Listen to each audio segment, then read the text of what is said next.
हरे कृष्णा.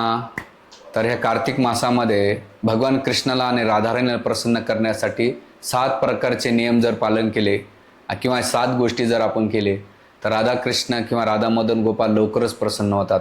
तर सर्वप्रथम आपण सकाळी ब्रह्ममुहूर्त उठलं पाहिजे कार्तिक मासामध्ये आणि ब्रह्ममुहूर्त उठून स्नान करून त्यावेळेस नंतर तुळशी महाराणीला दुसऱ्यांदा तुळशी महाराणीला जल अर्पण करायचं. तिसरी गोष्ट आपण भगवंताचा नाम जप केला पाहिजे. हरे कृष्णा कृष्णा कृष्णा हरे हरे, हरे राम राम राम हरे. चौथं श्रीमद भागवताचं वाचन केलं पाहिजे किंवा श्रवण केलं पाहिजे. पाचवी गोष्ट आपण दिवसातून 1 वेळा कृष्ण प्रसाद स्वीकार केला पाहिजे. 6वी गोष्ट आपल्याला जे न आवडता पदार्थ आहे त्याला आपण त्याग केला पाहिजे.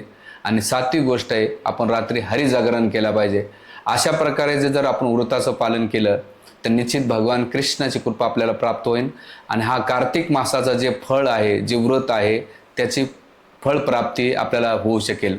त्यामुळे येणाऱ्या प्रत्येक भक्ताने आपण ह्या व्रताचं पालन करून जास्तीत जास्त लाभ घ्या ह्या कार्तिक मासाचा.